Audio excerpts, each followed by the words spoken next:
I still think I got to tune it a little.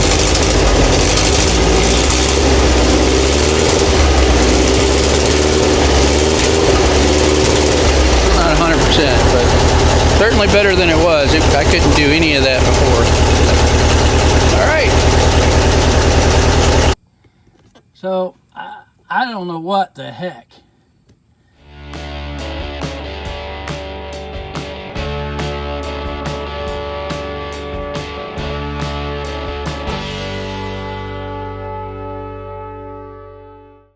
Hey everybody, welcome back to Flippin' Nuts. I'm Bobby. Today is part 2 of the 69 VW Beetle rat rod project. Pretty excited to finally get back to this thing. I apologize, it's been a little bit. Found some hidden damage, so nothing better to do than just jump right in and let's take a look, see what you think. Anybody could have been thinking with this unhooking the torsion spring plates or the suspension plates or torsion bar arms. I'm not 100% sure what the exact name is for it, but listen, if you're gonna slam a car, that's really cool. I love the look of it, but I'm not 100% sure this is the best way to go about it. As you can see, there is absolutely no spring in here whatsoever. You can see where the tower is. Let me see if I can get this manipulated around. You can see where it goes right there, and then if you'll notice right there, that is what's left of the bump stop for the suspension. So apparently this thing has been sitting on the frame on that bump stop for a little while. Just not pretty. So the first thing I'm going to do is go ahead and get the nuts and bolts I bought to put this back together, and then I'll work on getting the suspension in there. So stay tuned. Looks like that's pretty well lined back up, kinda. Maybe go up just a little bit more.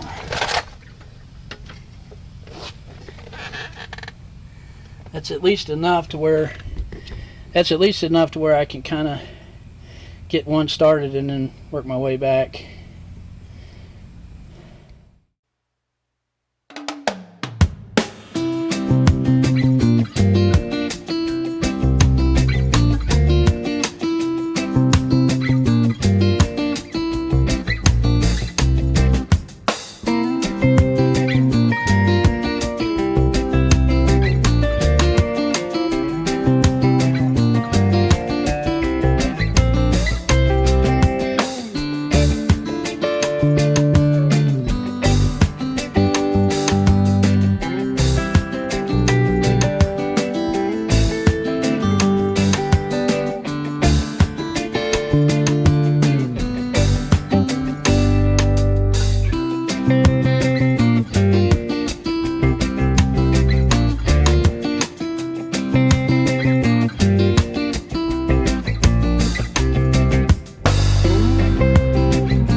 Alright, that one's on. I can't even tell you how much better it makes me feel to see that connected like it's supposed to be. And then I can see where it was here, so I just followed this line right here, and then I use the jack to just kind of level it out. So, but if, you know, this bump stop, oh my goodness, some left right there. I can't wait to get this shock in here and get some support on this thing. I guess the shock goes right here, actually, right here, down. So let's get to it.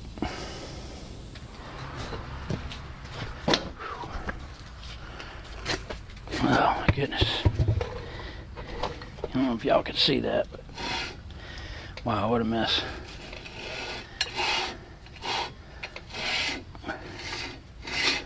I can't even believe those CVs are still holding on. Crazy. Alright, let's just see if we can get that line back up.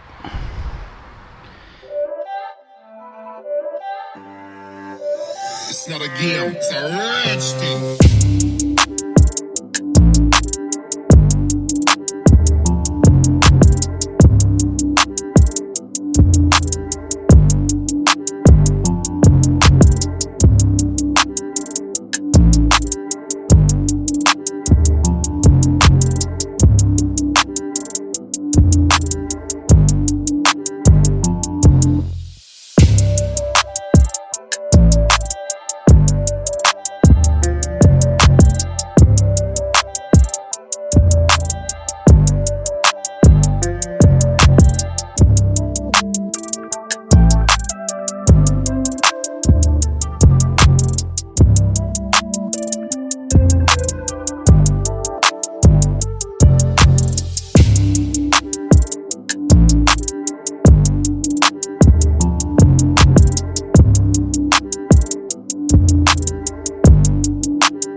Okay guys, so on this shock right here, this is the MA756 Monroe, and the reason I'm using this shock is because this is the one everyone else seems to be using.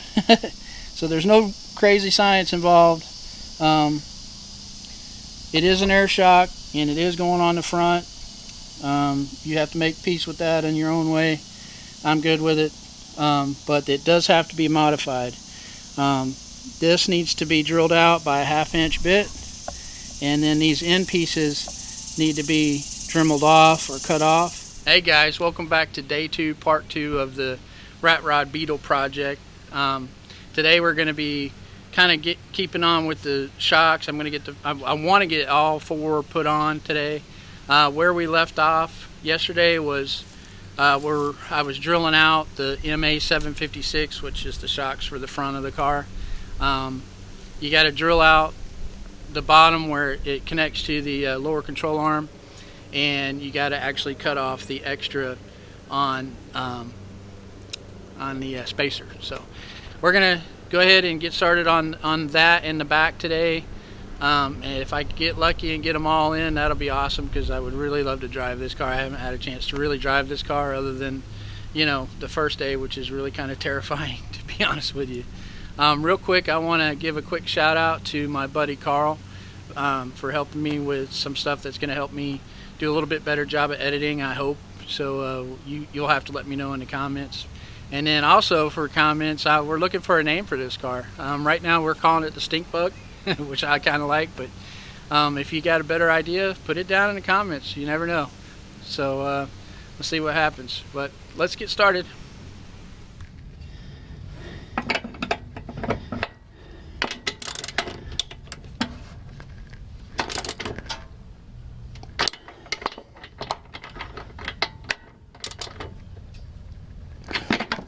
All right, so that one's on. So hopefully you can see that. Finally got that one on there. It's attached now at the bottom. Oh, it's so good to see that on there. So get the other side and then wrestle the two front ones on and we should be good to go.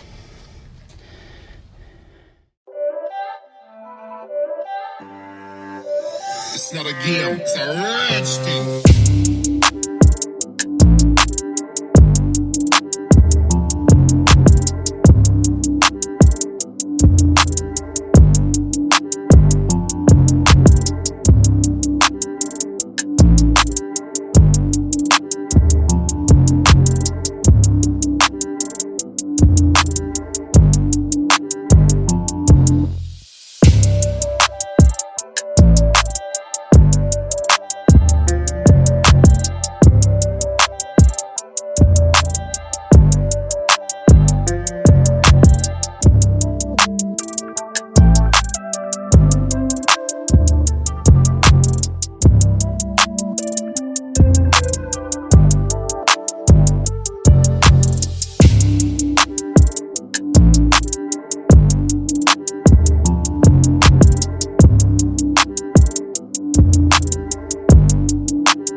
shocks are on, guys.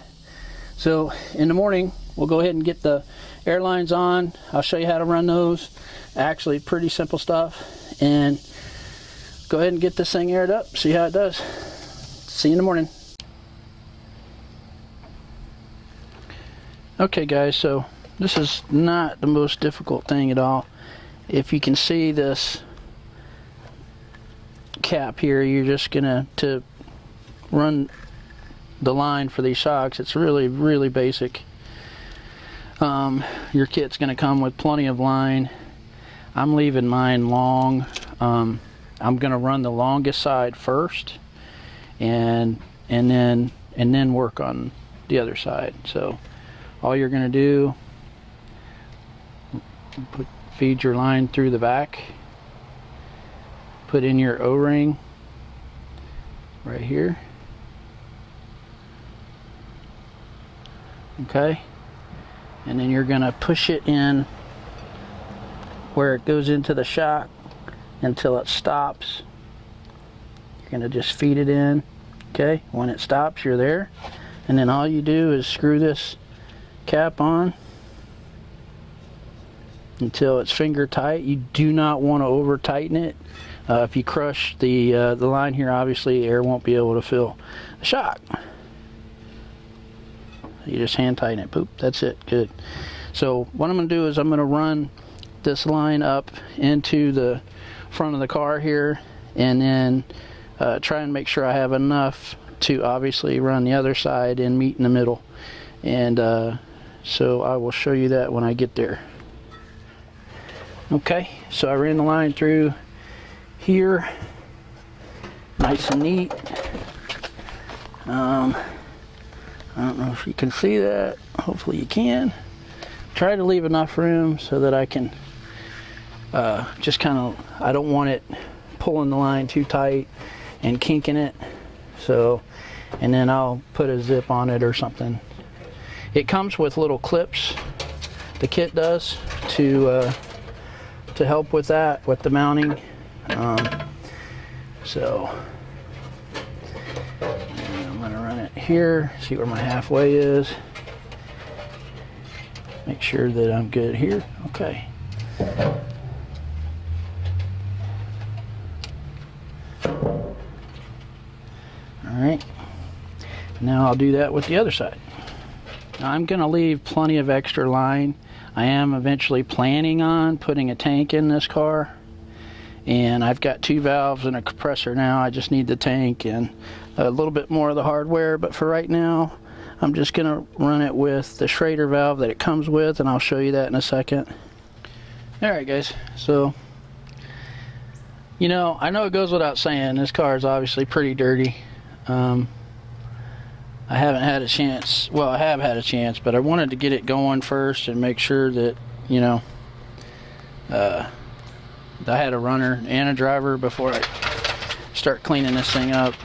You know, it needs, obviously it needs some love, which is the whole point, right? So but back to the air shocks. So your kit's going to come with everything I've showed you so far, and then you're going to have the T valve and you're going to have your Schrader valve, you know. And like I said, I am leaving the hose, the air hose, long. So, but again, this just goes back to what I was telling you a second ago. Just push this stuff on, put your O-ring on. Okay, push this through until it stops. Okay, and then you run your cap on until it's good and snug. Okay, and repeat with the other side, and then you're going to do the same thing with your Schrader, and then it should be ready to air up.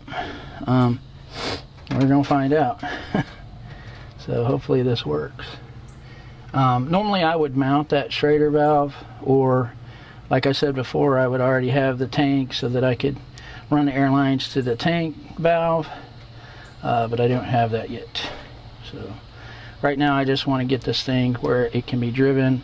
I'll have to adjust the you know, the air shocks based on the pounds, right, you know, before I drive, which is not a big deal. So that's how I'm going to do it. Cut this. Go ahead and cut this extra line. Alright, so this one is in. So I might go ahead and put some air on it and see what happens. Let's see what happens. Now it says not to let it run with no air in it.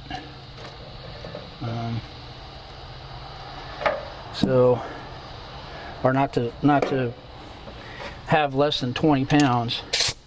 Less than 20 or a maximum of 150. So, let's see how this works out.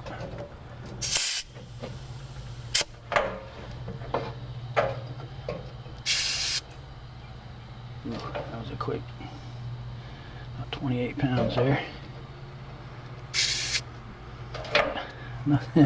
Doesn't take very long when there's no reverse pressure on it.